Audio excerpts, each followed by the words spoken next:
Yo, velkommen til Smart Input-podcasten av meg, Markus og Mo. Dette en business-podcast. Husk å følge oss på de sosiale kanalene, og ikke minst like og subscribe. Enjoy!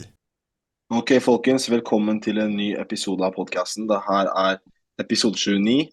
Introen på norsk, men episoden blir på engelsk, for dansken vår ikke den beste. I dag har vi med oss Nicolai Petersen, som sikkert mange av dere har sett på sosiale medier. Han har da gjort en exit på et e-commerce-brand, og runner fortsatt flere successful e-commerce brands. So Nicolai, you can take over from here and introduce yourself in English. Yeah. Thank you. Thank you for the introduction. My name is Nicolai Petersen. I am 23 years old, and I've been doing e-coms really for the past 3 years, but actually started 4 years ago, I think. Moved to Dubai this year, and as you said, continuing to scale and build e-com stores and also build my personal brand with activities like these.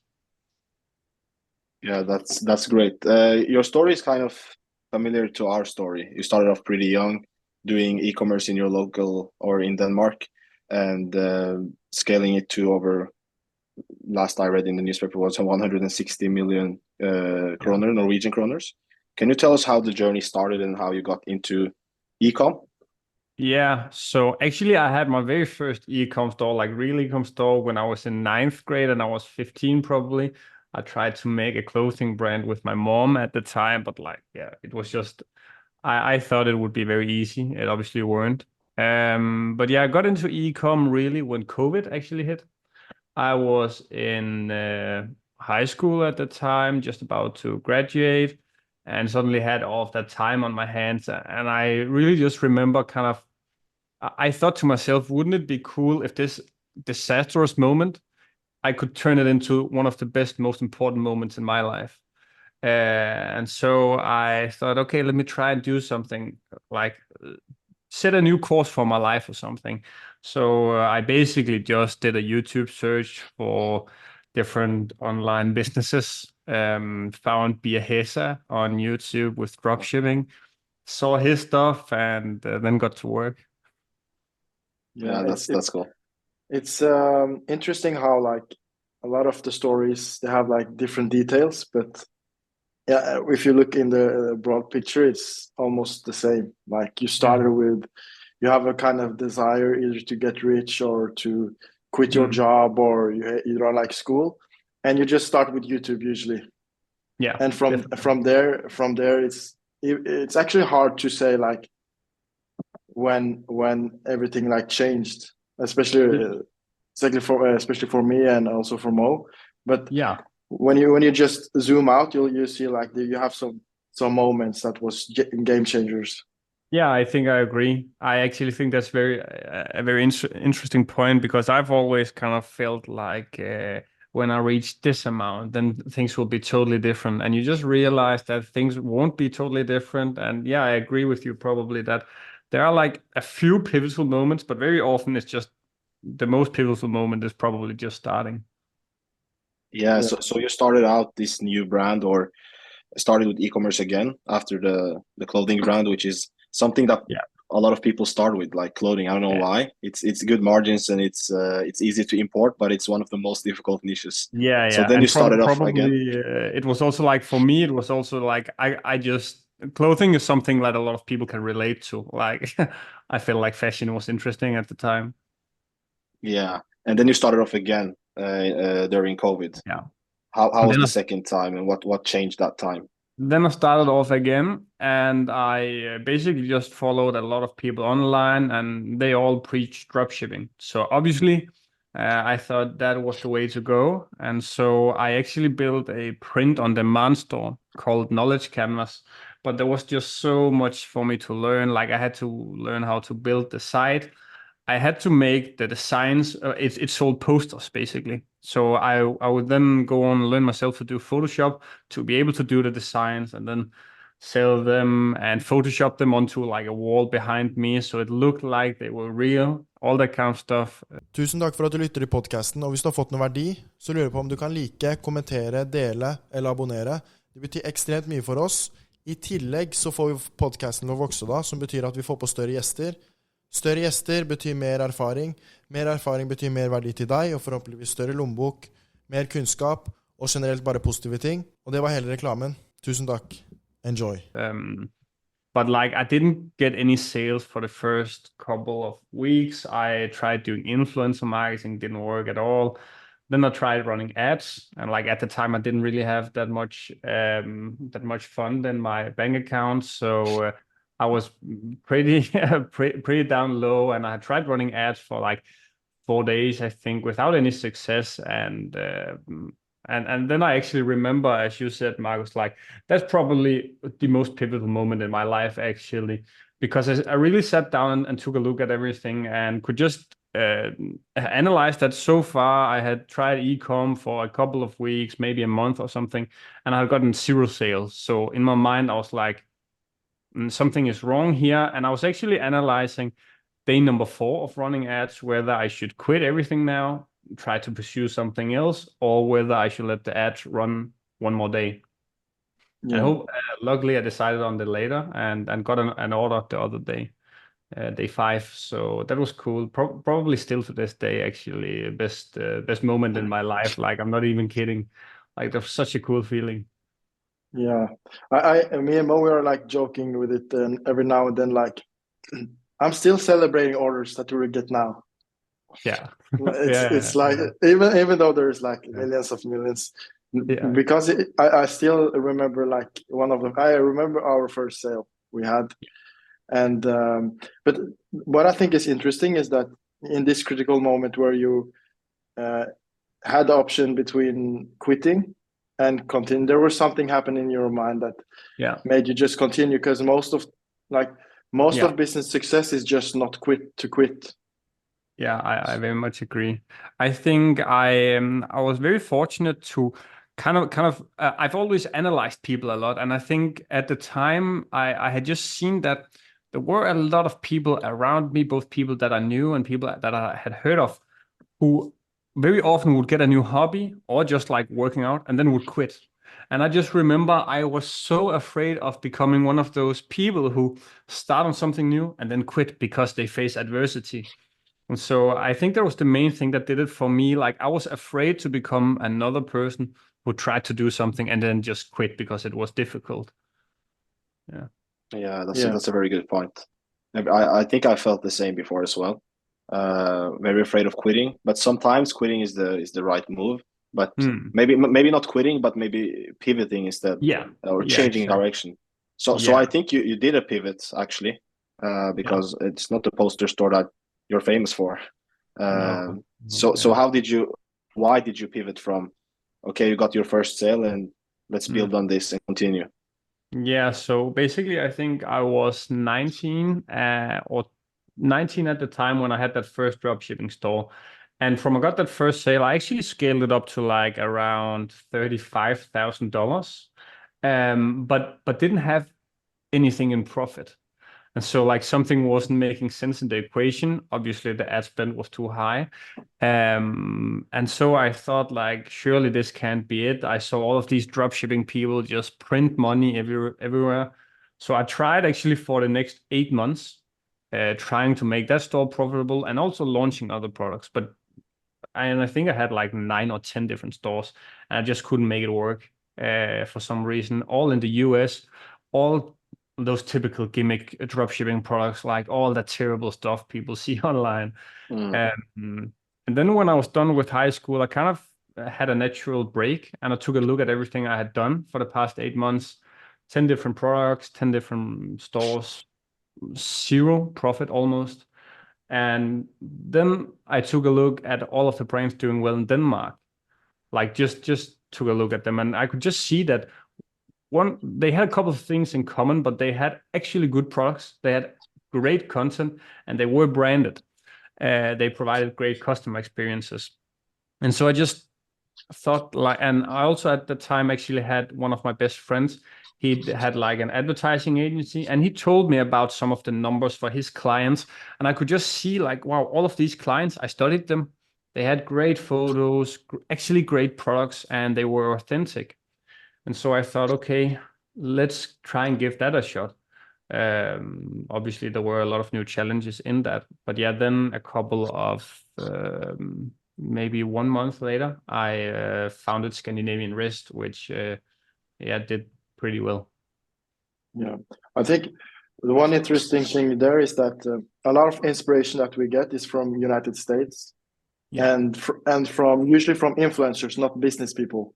Yeah. So we kind of like, okay, we learn drop shipping and just ecom from United States, but real business we usually learn it from people in our region, like you did in Denmark, me and Mo done it here.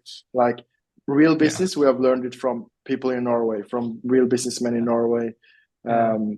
It's a lot of things. One is like what's actually works in your region, but also when you watch a YouTube video from United States and at 2 million views, it's the competition is everybody's doing the same. Exactly. So I think like inspiration from United States, it's good, but a real business operation, you should take it locally. If you live in Africa, for example, you should probably not implement the same strategies that you're using in United States. But I just think like for me at the time, probably the same with you guys, like I literally had 0 people I knew in Scandinavia that I could look up to.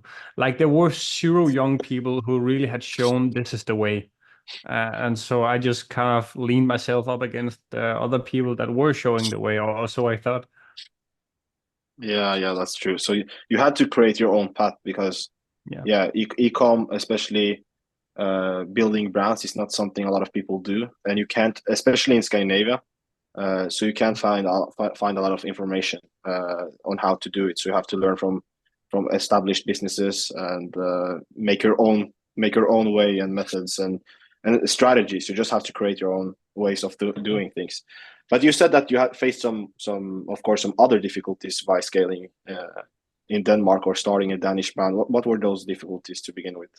So initially it was something like very basic, like how do I even import stuff? And I think I also see that it's no secret that I've got a mentorship program today, and I see that question a lot. Like for some reason, people are so afraid of importing stuff, and I was as well.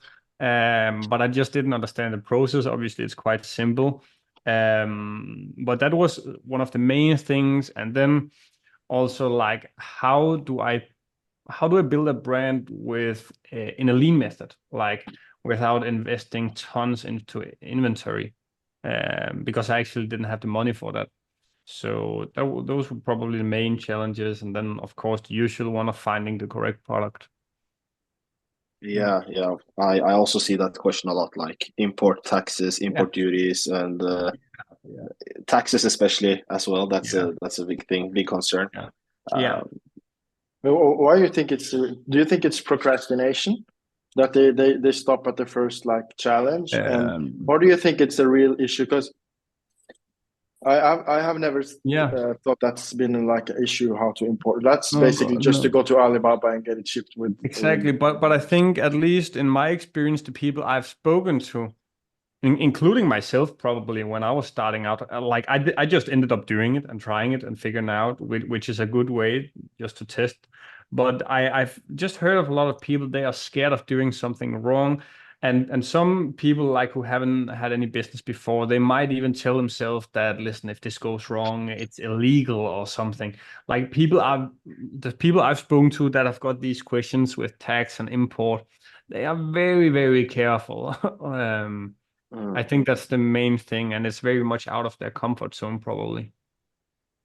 Yeah. The tax authorities and those people are the scariest people. And I think a lot of people are scared for them.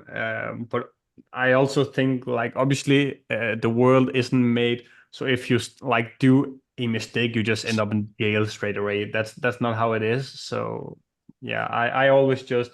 Of course, I help people and try to give them advice, but I always just in the end, like, tell them to test it out. Like, things can't go that wrong. Yeah. That's right. Because now we're kind of like touching upon two ways to learn. One is to just test until you either quit or you continue, and then you learn from that process. And the second one is to go to somebody else and learn from them. Yeah. So if you were to start over again, would you do the same way you've done now? No, I think I've obviously also learned a lot, and one of the main core traits I probably had at the time, probably to be honest, still have in some way, hopefully not as much, but at the time I had a lot of ego. But it also helped me in some kind of way because I always had the feeling like if that person over there can succeed, so can I. But it was like I would have wished for myself that I didn't have it because it would have meant I had seen even more information. And I've made so many mistakes, like it is crazy. So yeah, would I do it all over again? I would definitely partner up with someone who had walked the path. Like one thing is being able to get the advice before the error happens, but like you will make mistakes no matter what. So just having someone to talk to also when that mistake happened, like I had zero people, so I just had to digest everything myself. And sometimes I was very afraid for simple like situations. Yeah, too much emotions in the beginning. You also had very emotional. But that's actually very interesting because you said that you had an ego, which is good. And I think a lot of successful business people have an ego and think that if you can do it, I can do it. But a lot of people also put people on pedestals. That's like a common mistake. Oh, Nicolai he's done that. He's some kind of superhuman. That's impossible. Yeah. And I think but I kind of did that in a way as well. It's no secret that initially, right after I founded Scandinavian Rest, I found, probably you guys know him, David Fogarty. I was on a call with him last week as well, which was pretty sick because I actually put him on the pedestal.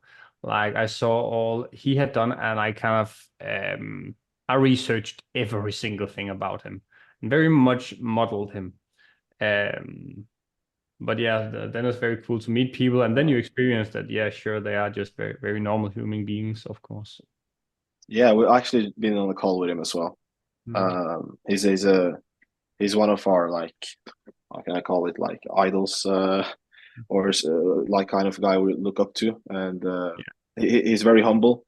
He's not the Rolex Lamborghini flexing entrepreneur. Yeah, exactly. And he knows his things. Like he has a lot of knowledge in e-commerce, with a lot of value in the content. But you also started some kind of program as well. How has that been? And tell us a little bit about it. Yeah, it's been totally different. Like it was very different. Before, I was keeping all of my numbers like to myself. No matter who came up to me and asked for my ecom brands or the revenue, I wouldn't tell them. Because like I just wanted to keep everything private, and I thought it was cool scaling something in private as well. But yeah, obviously with the mentorship program, I had to step out and tell everyone my numbers, and that was very very large change for me. And a lot of people actually, like close friends and family, didn't even know I had done the numbers I did because I just didn't tell people. So that was like a very I felt very privileged when I got a lot of positive feedback, and that's obviously very cool. But also with the mentorship program itself, like I think I get more excited when I see completely new beginners like get results, even compared to myself getting some small wins. Because it's so cool seeing a path, a certain framework just work over and over again. And these people, like, they get as excited as I was myself when I got the first sale. So it's pretty cool to relive those experiences. Yeah, that's interesting. So you started with what you do now after you sold your company, right? Or... No, I started with the mentorship program and in the summer of last year, but obviously took a lot of time to build it, and we then opened it up like October last year. And then in January this year, I sold my brands, actually. Yeah. Talk a bit about that process of selling them. Like not only like the process of selling, but me and Mo have been also talking about like when is it right to sell? What's happening in your mind from I don't just the whole process. I think like I had never thought about selling the business in the first place, but I had run the business for like, I think maybe 1.5 years. And this large, actually, billionaire in Denmark came up to me, and he was really excited about the work I had done. And he actually gave me an offer for 20 million Danish kroner for all I had built at that point. And I thought, what the hell is going on here? The caveat, though, was that he wanted me to work for him for a very, very long time. So I didn't want that. But that kind of turned on that spot in my brain. Wow, this is actually sellable. This has some value. And so after that, I actually started trying to sell it. But it was a very long process. I think from I listed the business first until it was sold, not kidding, 12, 14 months. And that's mentally a very difficult spot to be in, because I had maybe totally 6 very interested buyers over those 12 months.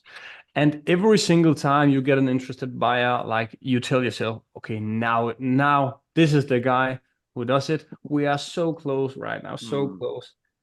And when you are in that kind of mindset, one thing that happened to me, at least, which I regret a lot, is that it was very difficult. I had almost said goodbye to my brands. So it was very difficult for me during that period to keep working on them. It's almost like repairing on a car you almost have sold. It didn't make sense in my mind.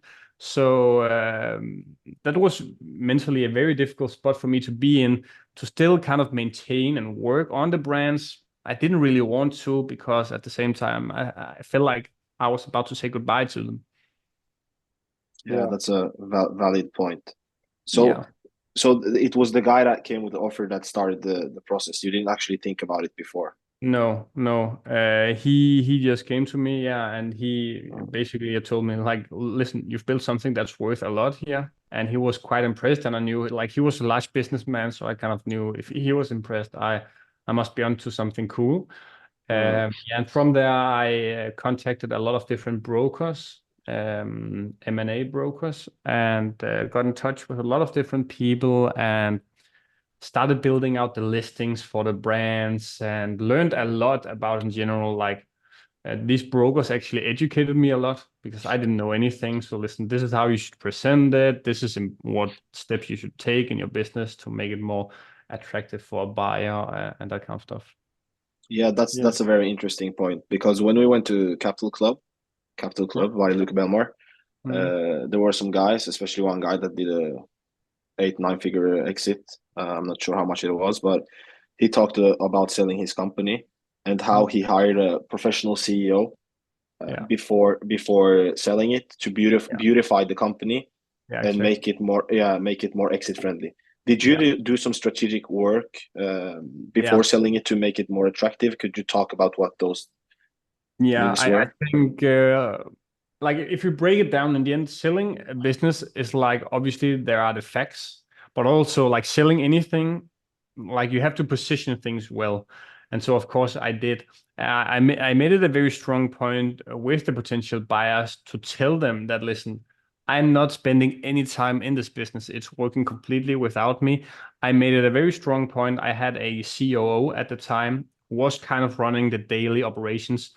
I was probably a bit more over on everything than I told potential buyers. But nevertheless, I told them that, listen, this is the guy that runs everything. And he was also able to do it. But I basically put him on a bit more of a pedestal than he probably was, and told them also that the agencies and the partners we had, they were very independent. They also were. But obviously, I tried to position it a lot as that it didn't have success just because of me. It was an independent source. And I think that's crucial, especially with young people. Very often the business is directly tied to us. It's difficult to detach the brand 100%. And I think we talked with one guy that's done billions in revenue in Norway. And he said it's very difficult to find someone to replace you. It's almost impossible.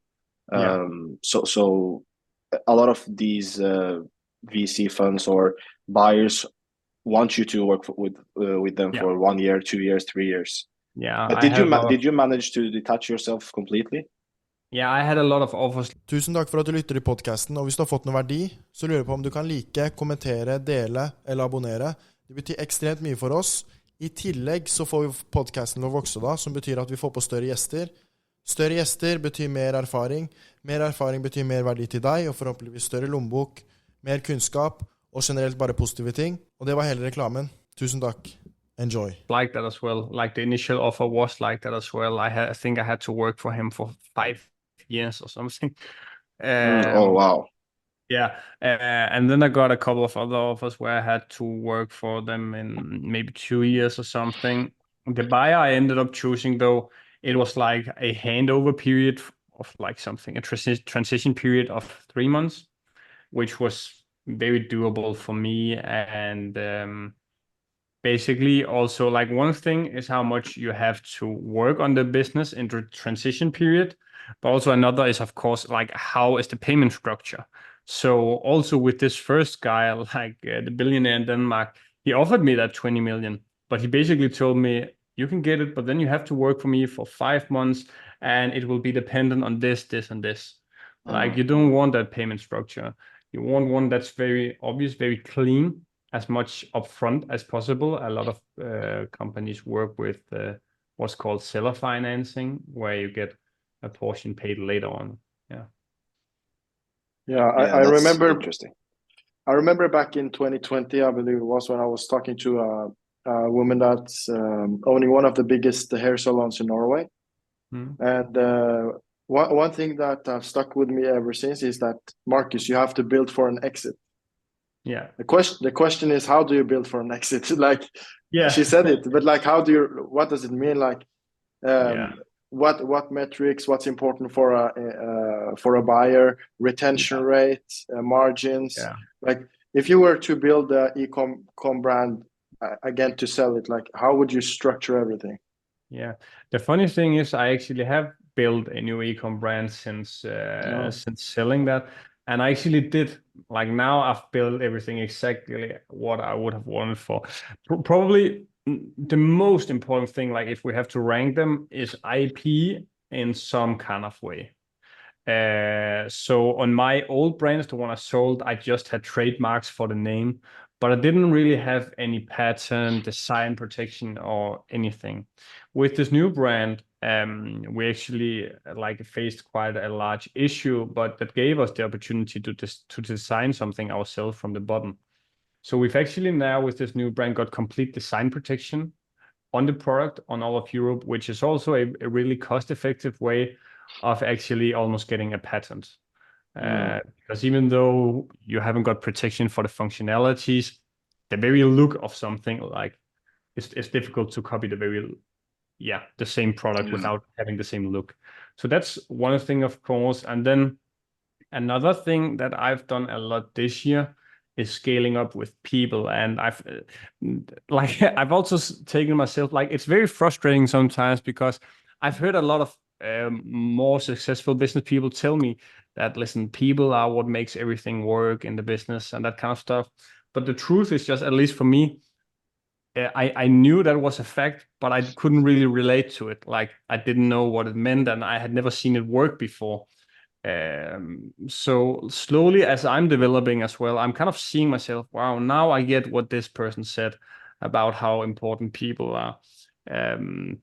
So those are probably the two main things. IP is a very large one, but obviously also just having a healthy business. Like, yeah, if you're very reliant on ads, having a good CPA, growth in general, it's very much also about selling at that sweet spot. You can often read that probably from your ROAS, like your CPAs, over the course of a longer period, or just by looking at competitors. In my case, right around when I sold, I saw a lot of competitors start to flock the market. And even though I was by far the market leader in Denmark, like by far, there's no doubt about it, competitors raise the CPA. That's just how auctions work. So I also had that in mind. One thing that's interesting with the first point where you say that you should own the pattern or the design, to like several reasons. One is competitors can't like compete with you, or it's hard for them to copy it. And second thing is that you have the confidence to push hard on that product, you know, with all the price competitor softwares where you can like see what an iPhone is here compared to here. Yeah, exactly. Price runner and that kind of stuff. Yeah. It makes it very hard for a seller to go, or like ecom store to go all in to be confident.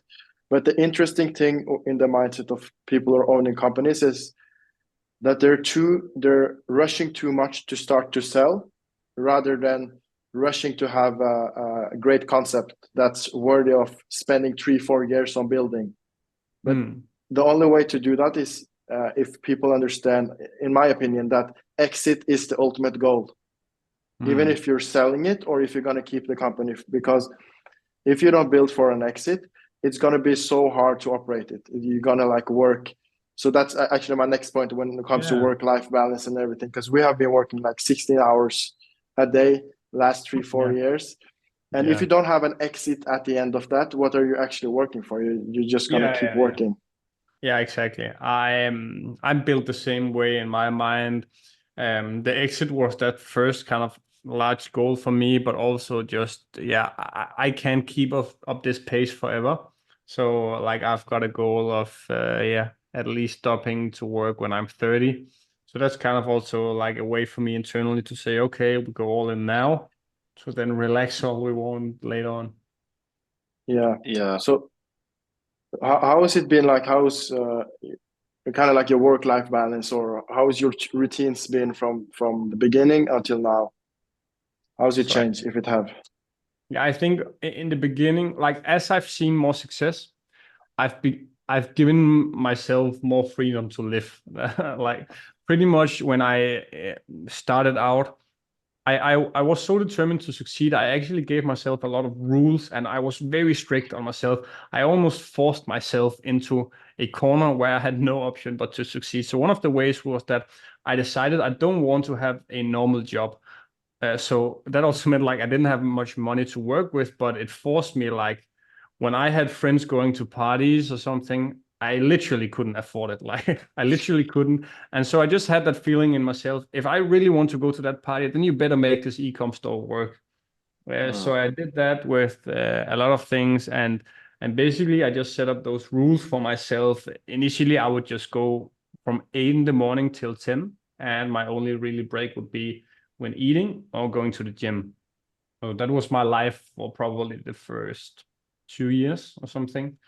And then, of course, there were like certain days where I couldn't do it all in.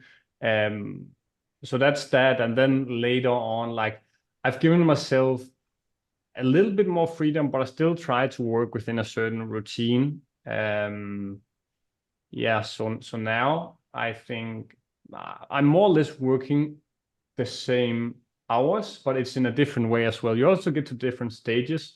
So it's not just me grinding out on the computer all the time. A lot of work is also from my phone now, which I couldn't understand when I was just starting out, that you could do a lot of important work from your phone. But so that's that now. Obviously, also now I'm living in Dubai, got a girlfriend as well. So I typically take like 1 free day in the weekends or something, like a couple of hours. But I think I've also just realized that I really can't relax too much. I'm very addicted to working, and even when I take some time off, I just constantly think about all the ways we can improve. Yeah, that's a good point, and we can actually relate a lot to the first 2 years just grinding off crazy, and then living a bit more when you have some success. I think it's very important. I think it's important to put in the hours, of course, in the beginning, the monk mode thing and those type of routines, but I don't think it's a long-term game you're playing then. Yeah, I agree. I actually saw myself like that was pretty crazy my entire life. Like I also told you guys about the ego, but in those 2 years, like I just worked so much, and I became very insecure actually, also because I didn't talk to a lot of people.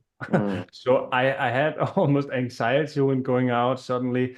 And that was very surreal to me, because I just spent so much time in front of the computer in my childhood bedroom working. Yeah, I I can relate a bit, but I think it's there. Not have you probably read a bit, but the book Think and Grow Rich, Napoleon Hill talks about there is no such thing as something for nothing. So there is always a price to pay. Like the price of sitting in a room working all day is that you're gonna be worse socially. But the price for a person who's always social is gonna be probably an empty pocket. So like you gotta choose. But one thing I have a question, like, do you think this was actually necessary? Because we did the same. But I'm considering that, because now we're more interested in the power moves, not like how many works. Because if I'm honest, I can work 16 hours a day now, but I don't really have 16 hours of work to do. Yeah, I think I relate to you, and like my answer to your question would be no. Like it isn't necessary, because after all, I can see myself now starting ecom brands with way less effort, and they get better results. So definitely there is a better way, but I was just so determined to make it work, and I almost didn't care. And then I had read all of these autobiographies from entrepreneurs who said they work so much, and also that kind of, I also think that's very, like, you're not a good entrepreneur if you just work a lot. It's not a cool statement. It just means you're very ineffective, actually. And I realized that a bit later on. Yeah, unless you like to work, which it seems like even though we get tired, it seems like we like to work, because as soon as we're finished at work, we start to talk about it. Even if we're eating dinner, only thing we're talking about how we get viral on TikTok, or how can we improve this, or let's have a podcast with Nicolai or whatever. No, I think I agree. But like, there's no reason for just working, like sitting at the computer because you just want to work. There needs to be a RI behind it, and a reasoning. I agree. And you talked about like you're inefficient if you have to work 16 hours. The thing I'm hearing is that you don't have the right people in your team to do a lot of the work. But can you talk a little bit about that? You also mentioned that when selling a company, you get like, you have processes and operation and people that are running smoothly. How do you manage all the companies you're running, all the people? How do you pick the right people, etc.? Yeah, very good question. Also because like initially it was me, I'm not sure now, but across everything we're doing, like I've probably got plus 30 maybe, like a lot of people involved now suddenly. Also, like I build a warehouse, obviously there are a lot of employees there as well. But I think the main thing that's changed in my mind when I get a new task, previously when I got a new task, it will always be, okay, how can we execute on it? Now, when I get a new task, it's always about, okay, how can I delegate it? Just because I know with myself that it's not sustainable if I'm responsible for the task. So I like to have split out that responsibility, and so it's much more when we've got a new task or something we want to do. It's much more, okay, who's gonna like lead on that, rather than how we're going to do it. So it always starts now with the correct people. Also, I think because I've been so busy so many times, and I'm just very tired of having those freaking busy days and periods. Like it's very draining. So I'm doing a lot to not get into that mode again, because I know it's not the best for the business or for myself or anyone else. Yeah, I agree.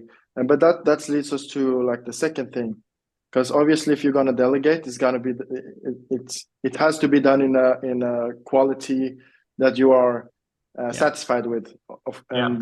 So how do you find those great people? It's been very interesting the way I've done it. Like this year, the first thing you have to look at is, of course, the complexity of the task. Like, how difficult is it? Can someone green that's hungry go in and do it? Or even like, can someone like that's not very clever maybe solve it?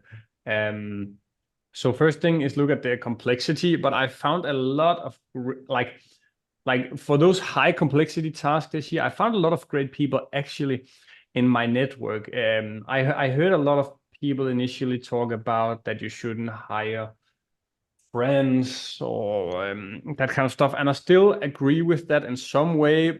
But on the opposite side, if you know you've got an A player over there in the corner, like you know their traits, they have got a very high IQ, they are very hardworking, and you can trust them, there's just no reason for letting that A player go work for another company. He might as well work for me. So I've had that this year, like a couple of people actually from my high school that I knew from that year, that I just knew they had a very high IQ, and then they were I could trust them a lot. And those two combinations, it has enabled me to like find a lot of great people this year. Yeah, IQ is interesting because Mo told me that he heard a video of Tai Lopez, I think it was, and then Tai Lopez said like IQ very important. And after like starting to like read a bit about it and like trying to figure out why a person is good at his job, it has to do something with understanding. And then I also ended up with IQ. Like smart people, they manage difficult to solve tasks. problems. Yeah, exactly. Yeah, and also I think smart people are very often very used to being on top of their shit. Like if you go back to school, they are very used to being on top of all of their tasks, probably all of their like homework, that kind of stuff, and very used to getting A characters. So I think it's much more built initially, at least, in those people. Like they really want to get the top result. Yeah, that's true. I think the thing with high school friends, etc., is also a good thing because there were a lot of smart guys and girls in our high school, etc., that have went on and studied at universities that are good. But I think also managing big tasks requires experience. Yeah. So I just, for us, if we want to hire like a CEO or a COO, it's difficult. How do you approach like having senior management people, and do you have a lot of senior management? Or to be honest, I don't, and to be honest, it's been because like prior to, as I said, like 6 months ago, nobody knew who I was, so like I didn't have a very large network. The best people I've kind of worked with, and also the COO that I got, I've taken people into the company and I've just given them more and more responsibility, slowly building them myself. Like you can definitely like take B players and make them into A players. And that's kind of what I've been doing for some time. I've just looked for common traits, but I agree, like for a CEO at your level, like you would probably need to bring someone in to work with them for a very long while if they are new. Or find a more experienced senior. Yeah, because like it's kind of interesting. If you want to like build a real company, you need like a management team, but at the same time you want the company to be lean and also match your lifestyle, because you don't want to end up having your business to be your prison. Like you have to meet here and have meetings on Monday 8 a.m. But you also want to succeed, so it's very hard to balance those things. Yeah, definitely. And I've always hated the idea of showing up at an office, so I very much can relate. I also, by intention, structured all of my brands online. I just didn't want to show up at the same place. And also, I just know for me, I'm way more effective when I sit like in a room like this by myself than with other people. But yeah, it's a good topic. So you hire international talent as well? Yeah, we have done. We've got a bunch of people on our we've got probably half of our team is international. One of probably my largest golden nuggets is I've honestly found a lot of good people on Upwork, like a lot. Sourced for very often I've just written a specific task and then just given a lot of people in there that task and filtered out like that. And if you do, like, if you get that task to enough people, there will be one or two people where you can just tell their quality is top. Is this task, or is it like a full-time job or roles? So I just give them a task like kind of as the job interview. I just want to see smart. like how good are they actually. So if I need to hire someone for Photoshop, I would obviously give them like an actual task and then go through it like that. But no, very often it becomes full time. I just give them that task to filter out, and then I very, very early jump on a call with them, try and pitch them on the large vision, like tell them that they can be a part of something great, all that typical stuff, and then get them onboarded, and then very often just connect them with the right people. Then it's about time to delegate to the correct departments. Yeah, that's a very smart way of finding good talent and quality checking them. Yeah. How is it to manage remotely versus in-house? Or you have did you have an office? No, I've never had an office because I hated the idea of it. So I've only done it online. I think main thing I've learned is that if you hire someone full time, it's almost crucial to have some kind of time tracker. There's softwares for that on the employee screen, at least in some of the scenarios I've heard of. I also spoke to another agency owner with around 70 employees, all online. Just because like there is no way of knowing whether people actually work the hours they are supposed to. Obviously, you can trust, and trust is good. But I also think, probably with larger online teams, you need like people to be even more trustworthy, probably. Yeah, that's a good point. Actually, it's difficult to know what someone in Argentina is doing.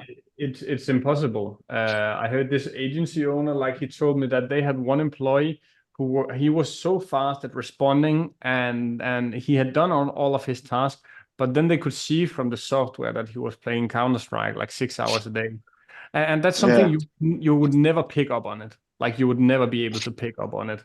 And I've had that as well with a couple of, like, not that they played games, but with a couple of customer service people where I couldn't quality check that they were working the hours they were supposed to. And then you end up yourself just being in a very like tricky spot. Yeah, that's a good point. But talking more about e-commerce, since I know a lot of our listeners are aspiring entrepreneurs, especially in the e-commerce field. What would you say are the must-win battles for e-commerce brands? What are like the 3 or 5 things that they need to focus on and to be the best at?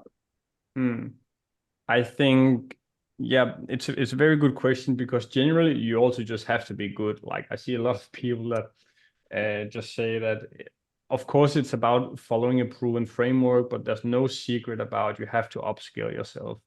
So I think one thing I saw a lot from my perspective of both trying to have an e-com brand in the US without any success and then having one in Denmark is like the product and the market, that it in my mind it makes up at least 50% of the equation of a successful e-com brand. And then in my mind there's the final 2 pillars, the website and the ads. Obviously those pillars are very, very deep. Like there's a lot of context behind that. But I think like product is crucial. And then what I can see also from in my mentorship program, I'm in a very interesting spot right now where I can see a lot of people trying to succeed with e-com, and I see the exact thing that everyone does. And very often it's about one, having the correct product, but then also like having actually good content. Content is so important, especially even if you're starting out. You mean content for ads or website content? Everything? Both, I think, because very often you can use the content you use on your website in ads. And whether you make it yourself, that's fine, but you just don't want that cheap China look everywhere. Yeah, I think it's very interesting because there's so many. I remember there was a video with Luke Belmar talking about how to succeed, and there was a guy asking him for tips and tricks, and then he answered like, there is no tips and there is no tricks.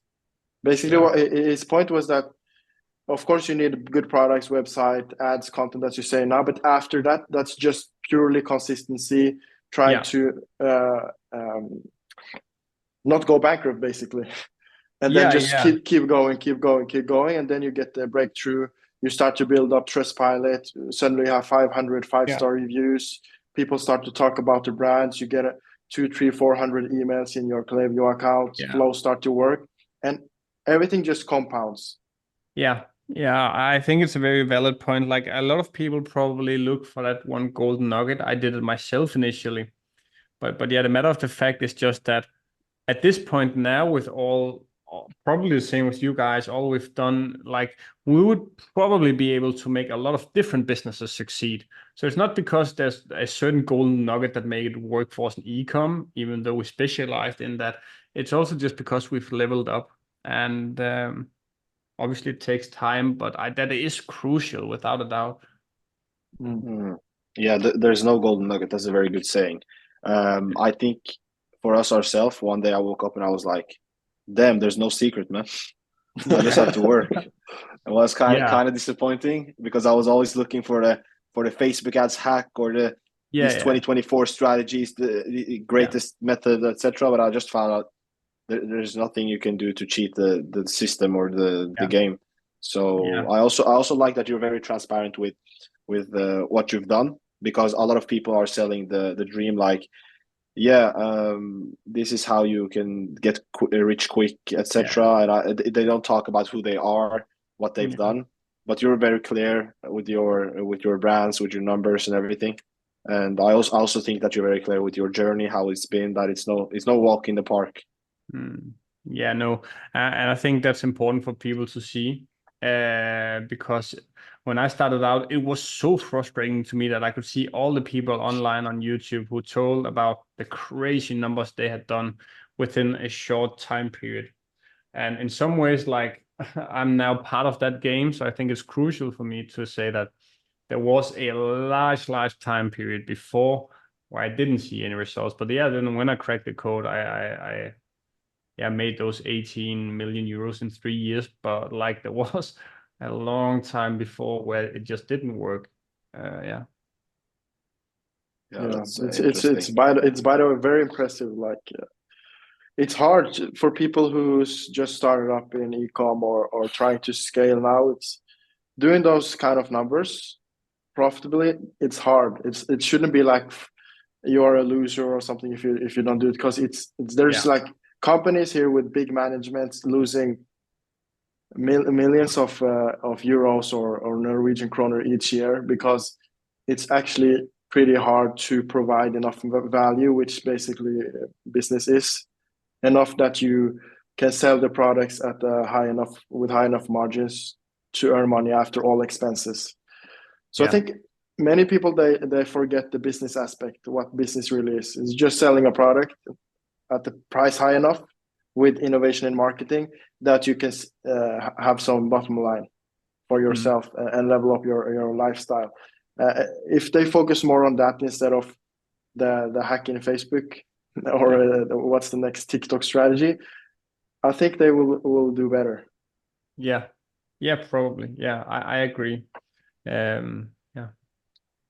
Also, you did the Scandinavian rest. Is that the name?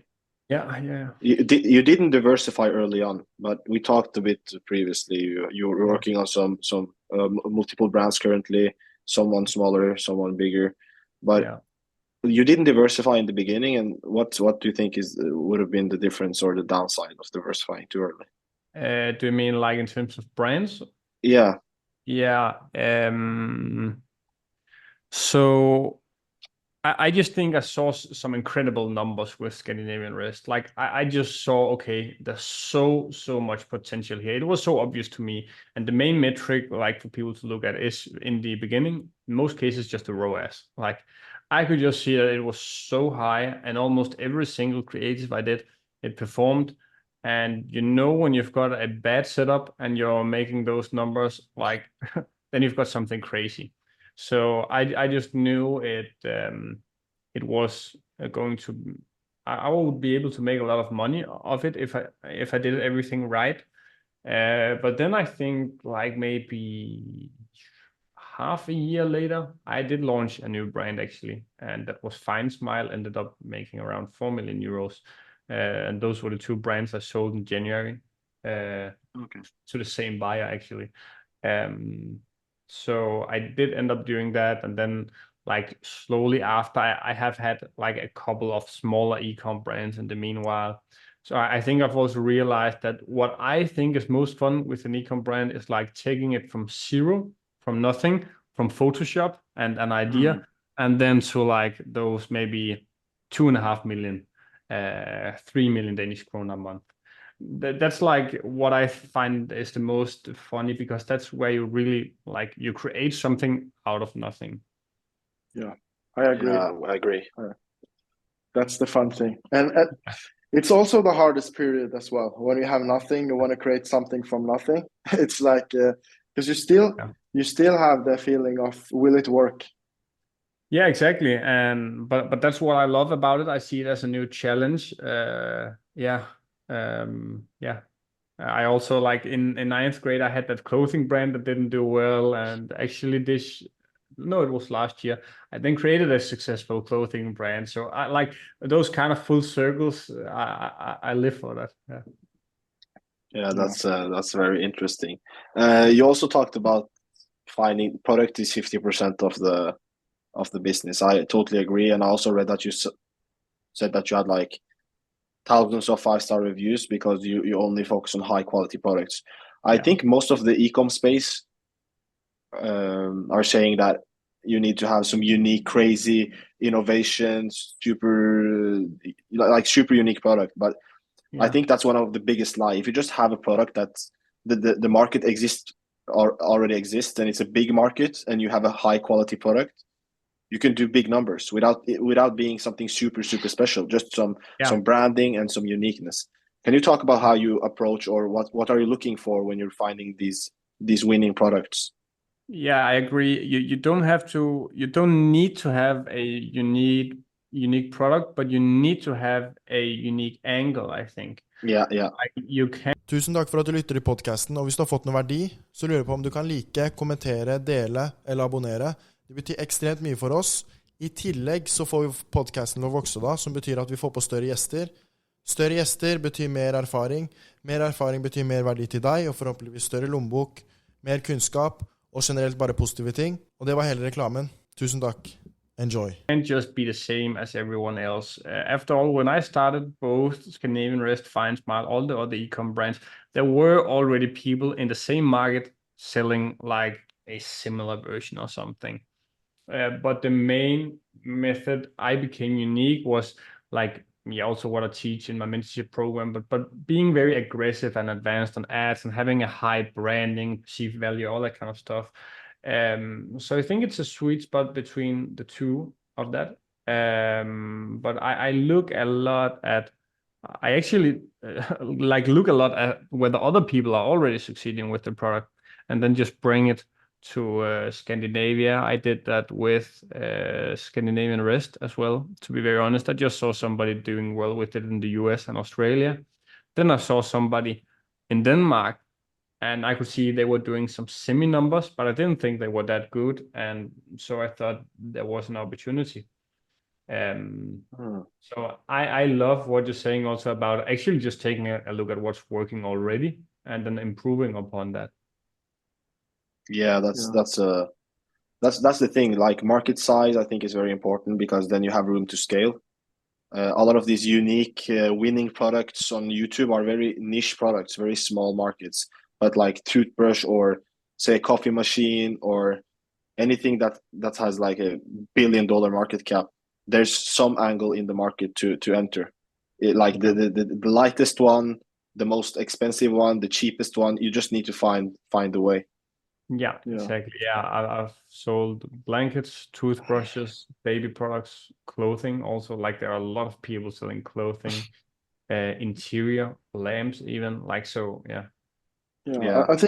I think the keyword is how can you like key thing is how can you take market share of a big market, not how can I take the whole market of a non-existing market.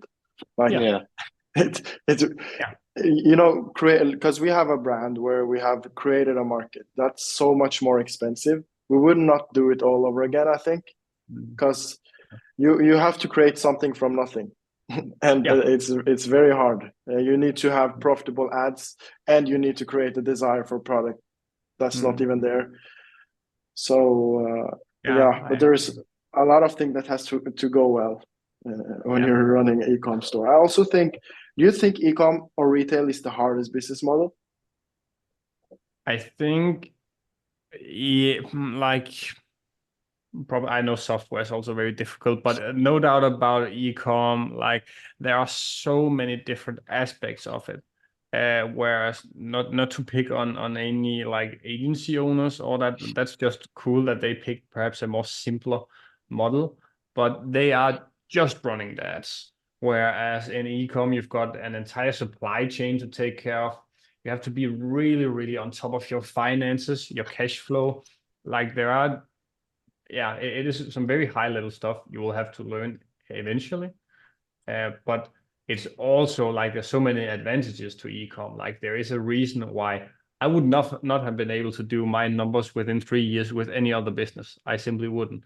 Like it has the scalability to go that fast as well. Yeah, that's a valid point. And I also think if agency owners were able to understand the e-commerce supply chain, everything better, they would do a better job, because it's not only ROAS, there's so much economic finance involved. You mentioned being on top of your finances.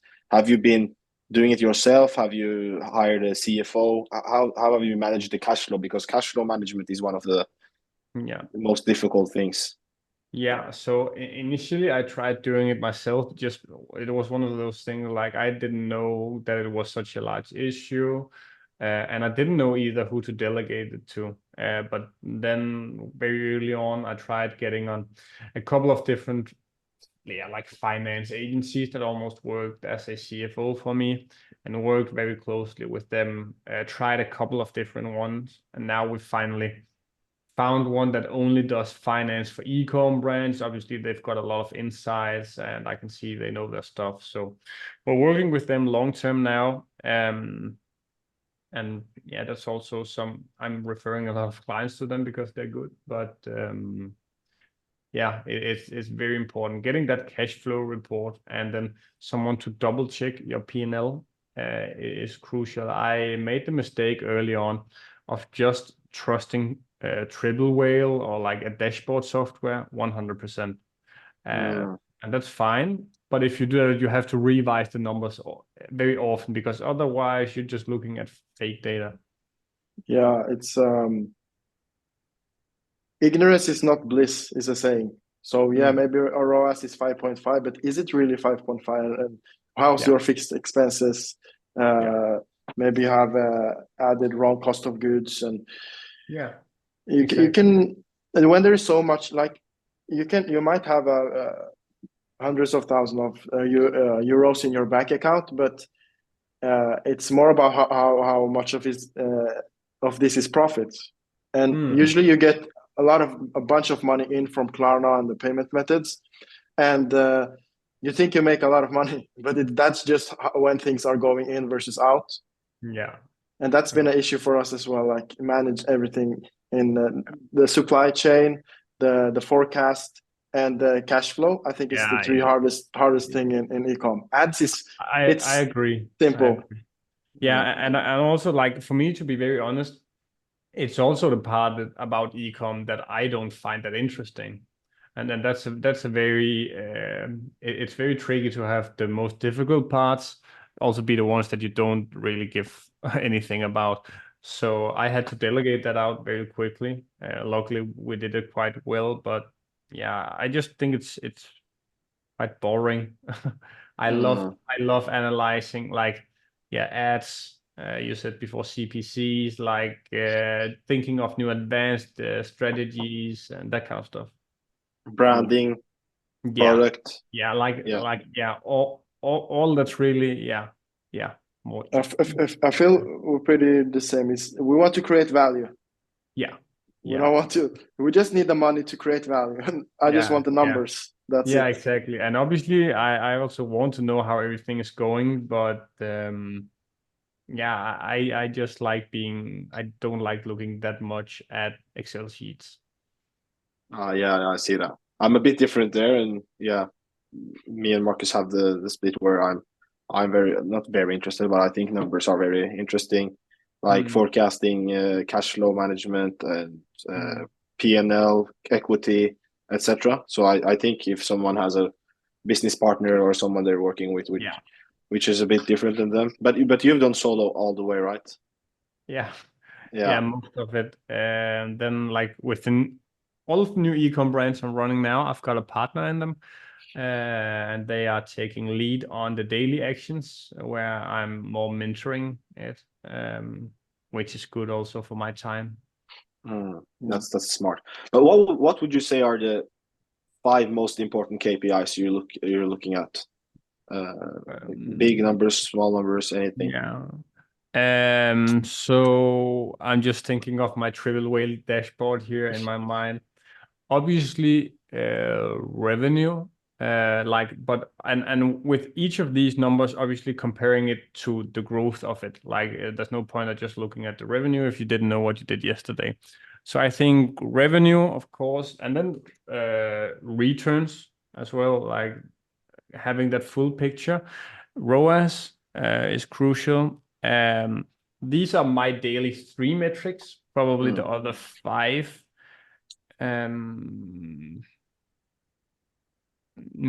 Like I also on a daily basis, what I love doing is also analyzing the ROAS itself on a channel basis.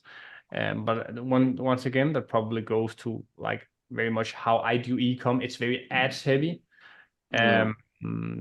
Probably final metric. Let me just see if I can pull up my dashboard. I forgot it. I just don't want to miss anything. So revenue, blended profit. ROAS. Yeah. Net profit, yeah. Of course.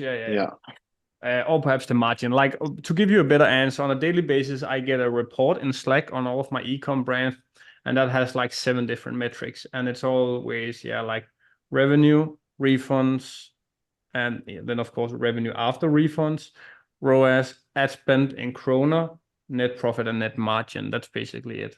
And these are like the most important metrics. Then of course there are underlying things. Yeah. Okay, yeah, that's very, very interesting, and I agree a lot on the 5 selected or 7. Yeah, I agree. Even though we haven't taken the same course, we're ending up with the same knowledge. It's interesting because there's only one truth. Yeah.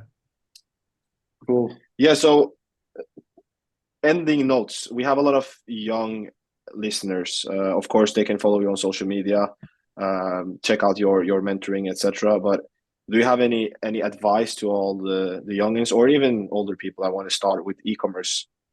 Yeah, I think the largest advice I probably tell people that want to start is to take one step at the beginning. And I mean it very literally, because I probably wouldn't have started with ecom if I knew all of the shit I had to go through and all of the challenges I would face. And I see it a lot. We spoke about like importing and taxes and all that kind of stuff.